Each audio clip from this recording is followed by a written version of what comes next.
Muy buenas televidentes, radioescuchas e internautas de la aldea global, Ecomundo, ojalá 4RD.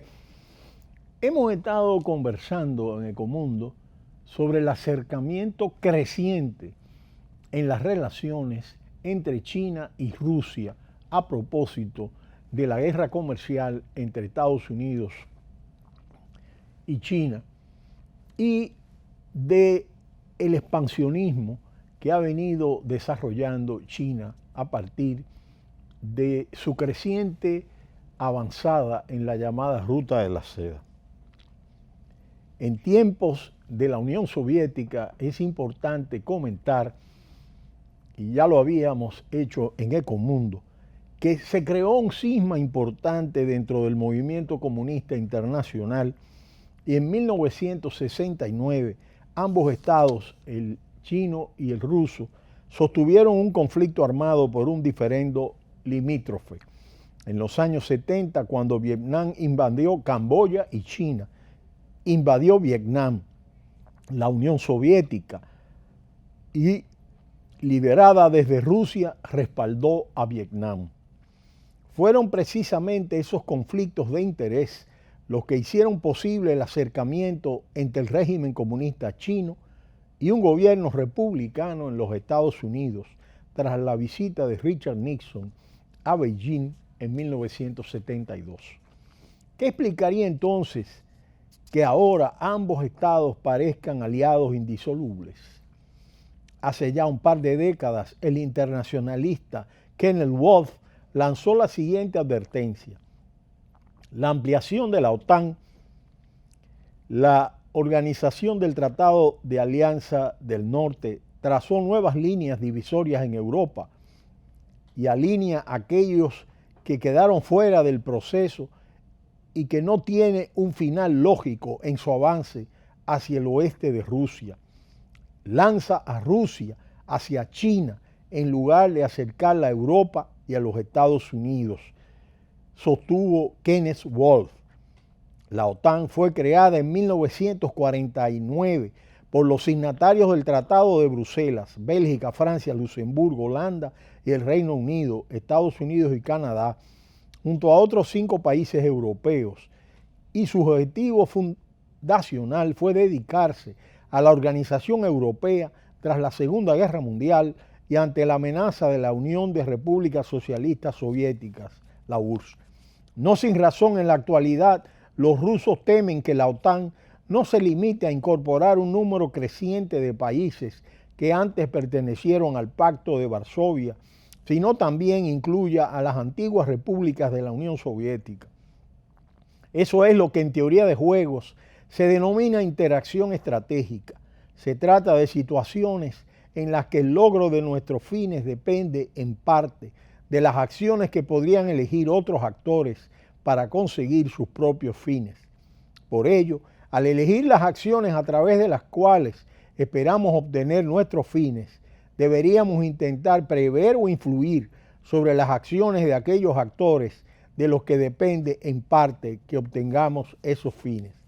Es decir, la reacción adversa de Rusia ante la incorporación a la OTAN de repúblicas soviéticas era absolutamente predecible, y las 5 antiguas repúblicas soviéticas de Asia Central, como Kazajistán, Uzbekistán, Kirguistán, Turkmenistán y Kirguistán, y el que Rusia intentara hacer algo para prevenir nuevas incorporaciones, por ejemplo, en los casos de Georgia o Ucrania, dependería de los medios a los que pudiera apelar para conseguir ese fin.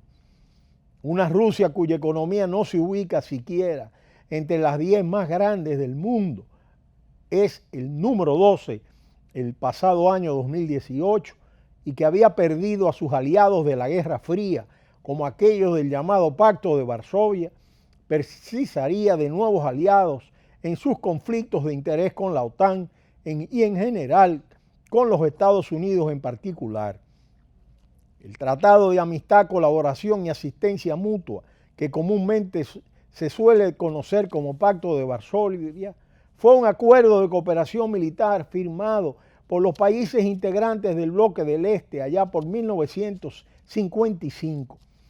Dicho tratado estaba liderado por la Unión de Repúblicas Socialistas y el objetivo principal no era otro que contrarrestar la amenaza de la Organización del Tratado del Atlántico del Norte, OTAN, especialmente por aquellas cuestiones que afectaban directamente al rearme de la República Federal Alemana, ya que tras los acuerdos de París se le permitía nuevamente reorganizar sus fuerzas armadas. Los integrantes del Pacto de Varsovia eran Albania, Bulgaria, Checoslovaquia, Hungría, Polonia, Rumanía, Alemania Oriental y la Unión Soviética. Así el tratado pretendía reunir bajo el comando militar soviético todas las fuerzas armadas de los países de las democracias populares con excepción de Yugoslavia. En la práctica, más que un pacto militar, este estaba dirigido de alguna forma a preservar la hegemonía militar y política de la URSS sobre aquellos países del centro y este de Europa. Esto se ve claramente en algunos episodios en los que determinados países quisieron declararse neutrales y se vieron aplastados militarmente por las fuerzas soviéticas, como Hungría, por ejemplo, con la Revolución de Hungría o con la famosa Primavera de Praga. Esto era debido a la doctrina Brezhnev, que proclamaba el derecho de intervención en el momento en el que el socialismo se viera en peligro en algunos de los países integrantes. Aunque los países en la OTAN y los del Pacto de Varsovia no tuvieron ningún conflicto armado, lo cierto es que mantendrían al mundo con el corazón en un puño durante la Guerra Fría.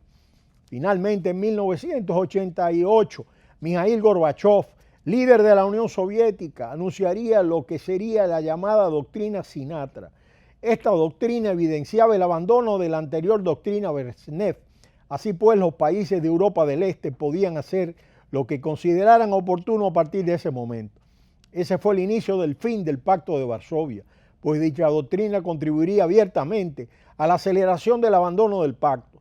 Así, el 1 de julio de 1991, la Unión Soviética formalizaba en una reunión en Praga la disolución oficial del tratado.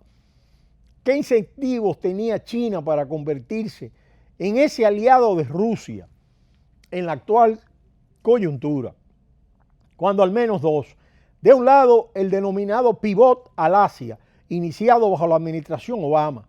De acuerdo al gobierno estadounidense, su propósito era asegurarse de que la insurgencia de China como potencia mundial no pusiera en riesgo las normas e instituciones del orden internacional de la posguerra.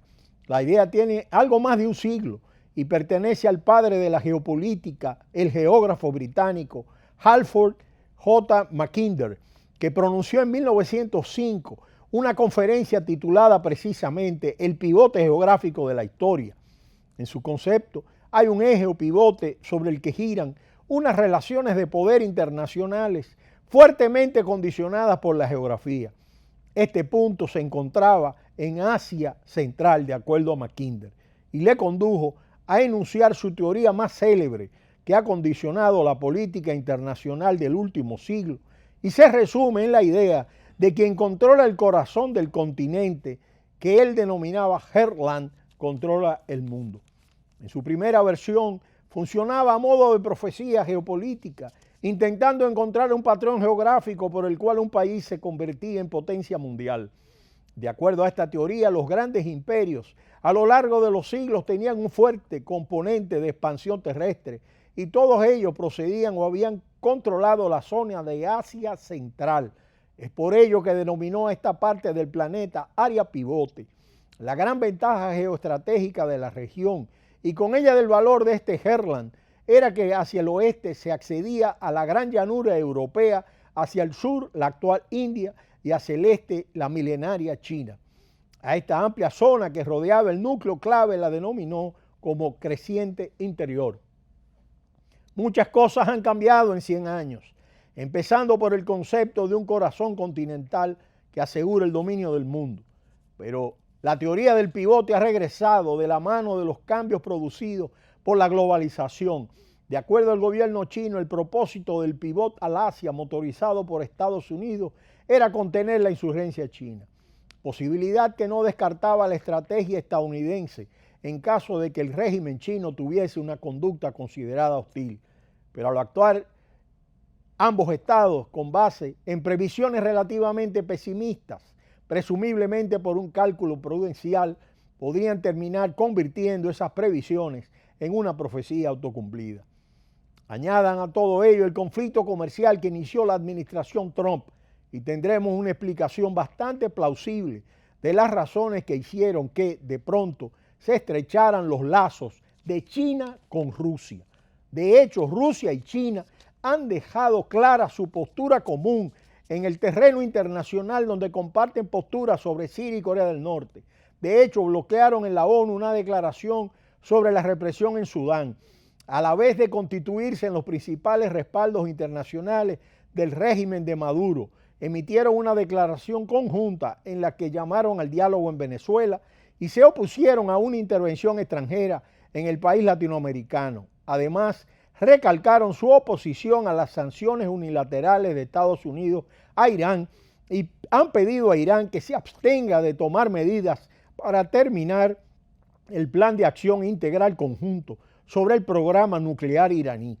Al mismo tiempo, China y Rusia han dejado clara su postura común en el terreno internacional, donde comparten postura sobre Siria y Corea del Norte.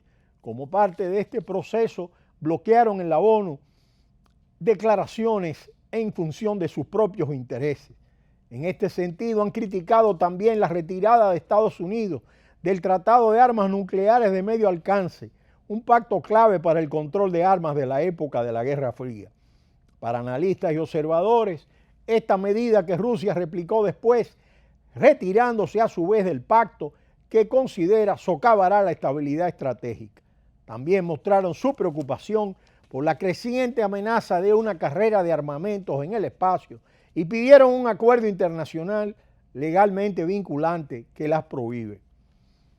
De manera que este acercamiento entre China y Rusia, que ha tenido su origen en esta guerra comercial que ha iniciado el presidente Trump, ha venido a acercar aún más las relaciones que ya venían desarrollándose entre ambas potencias y ha planteado un reforzamiento estratégico entre ambos países que controlan esa zona de Asia Central que es considerada el corazón del mundo.